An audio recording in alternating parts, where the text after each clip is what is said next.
Hi all, welcome to football arena. 2002 Brazil അവസാനമായി കൊണ്ട് world cup സ്വന്തമാക്കിയത്. അന്ന് ഒരുപാട് ഇതിഹാസങ്ങൾ ബ്രസീലിയൻ ദേശീയ ടീമിൽ ഉണ്ടായിരുന്നു. പിന്നീട് അത്തരത്തിൽ ബ്രില്യൻ്റായ താരങ്ങളുടെ അഭാവം ബ്രസീലിയൻ ദേശീയ ടീമിനകത്ത് അനുഭവപ്പെട്ടു എന്നുള്ളതാണ്. അതുകൊണ്ട് തന്നെയാണ് വേൾഡ് കപ്പ് കിരീടത്തിലുള്ള ഒരു വരൾച്ച ഇപ്പോഴും ബ്രസീൽ അനുഭവിക്കുന്നത്.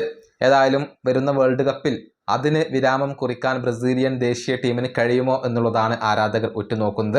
ഇതേക്കുറിച്ച് റൊമാരിയോ സംസാരിച്ചിട്ടുണ്ട്. അതായത് പണ്ട് ബ്രസീലിൽ ഒരുപാട് ഇതിഹാസങ്ങൾ ഉണ്ടായിരുന്നു. ആ ഇതിഹാസങ്ങളുടെ കപ്പാസിറ്റിയുള്ള ഏക താരം ഇപ്പോൾ ബ്രസീലിൽ ഉള്ളത് അത് നെയ്മർ ജൂനിയർ മാത്രമാണ്. മറ്റുള്ള പല താരങ്ങൾക്കും ആ ബ്രസീലിയൻ DNA ഇല്ല എന്നൊക്കെയാണ് റൊമാരിയോ പറഞ്ഞിട്ടുള്ളത്. ഇത്തവണ ബ്രസീലിൻ്റെ വേൾഡ് കപ്പ് കിരീട സാധ്യത അത് നെയ്മർ ജൂനിയറെ ആശ്രയിച്ചാണ് നിലകൊള്ളുന്നത് എന്നും അദ്ദേഹം പറഞ്ഞിട്ടുണ്ട്. റൊമാരിയോയുടെ വാക്കുകൾ ഇങ്ങനെയാണ്: ടെക്നിക്കലി ബ്രസീൽ ഒരുപാട് പിറകിലേക്ക് പോയിട്ടുണ്ട്. റൊണാൾഡോ, റൊണാൾഡീഞ്ഞോ, റിവാൾഡോ തുടങ്ങിയ ഇതിഹാസങ്ങളെ പോലെയുള്ള താരങ്ങൾ പിന്നീട് ഉണ്ടായില്ല. നിലവിൽ അങ്ങനെ ബ്രസീലിന് ആശ്രയിക്കാൻ കഴിയുന്ന ഏക താരം അത് നെയ്മർ ജൂനിയർ മാത്രമാണ്.